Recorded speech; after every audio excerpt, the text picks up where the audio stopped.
अगर आप फेसबुक पर देख रहे हैं तो लाइक करें, कमेंट करें, शेयर करें और यूट्यूब पर हैं तो सब्सक्राइब ज़रूर करें और बेल आइकन दबाएं। नमस्कार, मैं आपके साथ पूजा पूरे हरियाणा की जिलेवार खबरें आपके सामने पेश करती हूँ। आप देख रहे हैं जिलेवार खबरों का एकमात्र शो पहली नज़र 22 जिलों पर। खबर पंचकुला से। हरियाणा सरकार ने राज्य के युवाओं को रोजगार को लेकर बड़ा फैसला किया है। राज्य सरकार हरियाणा के युवाओं को अपने यहाँ नौकरी देने वाले उद्योगों के प्रति ऐसे कर्मचारी 48,000 रुपए की सब्सिडी देगी। इसके साथ ही उन्हें बिजली बिल में भी छूट मिलेगी। खबर पंचकुला से। भाजपा प्रत्याशी योगेश्वर दत्त के साथ हरियाणा के भाजपा जसपा गठबंधन के प्रमुख नेताओं की प्रतिष्ठा पर भी दांव लगी है। 10 नवंबर को उपचुनाव के परिणाम के साथ कई नेताओं की स्थिति पर भी असर डालेगा। बात हिसार की। जिले में कोरोना के कुल मामले बढ़कर 10,517 हो गए। वहीं जिले में एक्टिव मरीज 1,528 है, जबकि 8,851 मरीजों के स्वस्थ होने पर जिला में कोरोना मरीजों का रिकवरी रेट 84.16% पर है। जिले में अब कोरोना के 38 लोग ऐसे हैं जिनकी पुष्टि नहीं हो पाई है। खबर हिसार से। मंगलवार अल सुबह 5:30 बजे हुआ हादसा। धान से भरा कैंटर घरोड़ा से करनाल की ओर आ रहा था। अचानक मधुबन पुलिस अकादमी के समीप पुलिस थाने के सामने अनियंत्रित होकर नगर निगम के स्वास्थ्य स्वागत द्वार से टकरा गया। खबर रोहतक के गांव निवासी 40 वर्षीय युवक की व्यक्ति 21 अक्टूबर को खेत पर गया था। 22 अक्टूबर को घर नहीं लौटने पर स्वजनों ने तलाश शुरू की। तलाश करते हुए उसकी पत्नी खेत पर पहुंची तो पति का शव खेत में पड़ा मिला। रोहतक में दिल्ली बाईपास स्थित एक होटल में युवती को बांधकर बंधक बना दिया गया। सामूहिक दुष्कर्म करने का मामला सामने आया है। युवती ने बंधमुक्त होने के बाद पुलिस को फोन किया तो पुलिस अफसरों में हड़कंप मच गया। आनन फानन में मौके पर पहुंची पुलिस ने जांच पड़ताल करते हुए किशोरी को बचाया। खबर यमुनानगर से। Shri Ganesh entertainment and humanity service society की ओर से थैलेसीमिया पीड़ितों के लिए सिविल अस्पताल में ट्रॉमा सेंटर में रक्तदान शिविर लगाया गया। बात यमुनानगर की। जिले के युवाओं में नशे की लत दिनों दिन बढ़ती जा रही है। इसको अपराध की घटनाएं बढ़ने का सबसे प्रमुख कारण माना जा रहा है। इस अंकुश लगाने के लिए युवाओं ने जिला सचिवालय के सामने प्रदर्शन कर डीसी को ज्ञापन दिया। बात सिरसा के चौपटा के रूपवास स्थित केंद्रीय सरकारी लिमिटेड बैंक में पैक्स में किसानों को 3 माह से सरकारी खाद और बीज नहीं मिल रहा, जिसके कारण किसान को परेशान होना पड़ रहा है। खाद और बीज न मिलने के कारण किसानों ने 3 घंटे तक पैक्स कार्यालय के समक्ष धरना देकर अपना रोष जताया। इसके पश्चात भ्रष्टाचार का पुतला भी फूका। बात सिरसा के दूसरे क्षेत्रों की। फिजिकल काउंसलिंग की 2 लिस्ट जारी होने के बाद भी कॉलेज में कई सीटें रिक्त हैं, जिनमें विद्यार्थियों को दाखिला देने के लिए अब वीरवार को तीसरी बार फिजिकल काउंसलिंग की विद्यार्थियों को एक और मौका दिया जाएगा।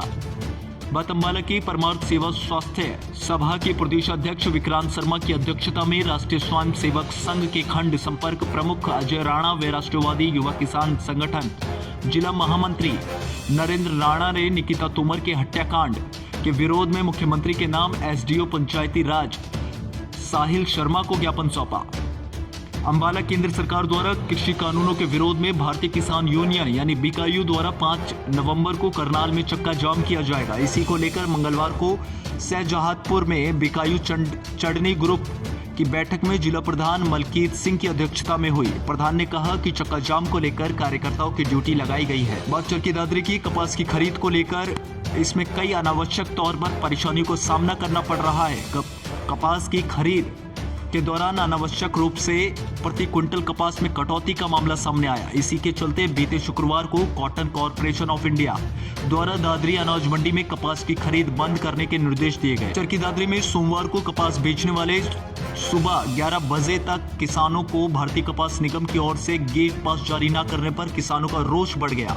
गेट पास जारी न होने की सूचना पर भारतीय किसान यूनियन लोक शक्ति के जिला प्रभारी यादविंद डोडी व प्रदेश अध्यक्ष महासचिव रणवीर फौजी घिकांडा के नेतृत्व में खरीद एजेंसी अधिकारियों से मुलाकात की गई। बात फरीदाबाद के। 1.5-2 वर्ष पहले सड़क सीवर लाइनों के वर्क ऑर्डर किए गए थे, काम नहीं हुआ। कई वार्डों में पानी की आपूर्ति भी नहीं की जा रही। खराब ट्यूबवेलों की जगह नए ट्यूबवेल नहीं लगाए जा रहे। नगर निगम का सिस्टम कब सुधरेगा? ये गड़बड़ जाले होते ही रहेंगे और जनता द्वारा दिए गए टैक्स को नगर निगम यूं ही बर्बाद होता देखेगा। पार्षदों ने ऐसे ही कुछ तीर निगम सदन में बैठक में छोड़े। बात फरीदाबाद के दूसरी खबरों की। एयरफोर्स स्टेशन के 100 मीटर के दायरे में आने वाले क्षेत्रों में विकास कार्यों को गति दी जाएगी। नगर निगम की ओर से मूलभूत सुविधाएं उपलब्ध करवाने की भी कोई कमी नहीं आने दी जाएगी। पर जिंद के दूसरे क्षेत्रों की गली के निर्माण को लेकर मंगलवार को चमेला कॉलोनी के लोगों ने नगर परिषद कार्यालय में जमकर बवाल काटा और ईओ अरविंद बाल्यान पर गली निर्माण शुरू नहीं होने देने का आरोप लगाया। ईओ के साफ कई ऐसी बातें भी सामने आई जो हैरान कर देने वाली है। ईओ ने इस चीज पर अभी तक कोई बयान नहीं दिया। बात कैथल की। पंजाब नेशनल बैंक सीवन के बाहर गंदगी के ढेर लगे हुए हैं। इस कारण आसपास के क्षेत्र में बदबू व कर्मचारियों के द्वारा ना सफाई करने पर बीमारी फैल रही है।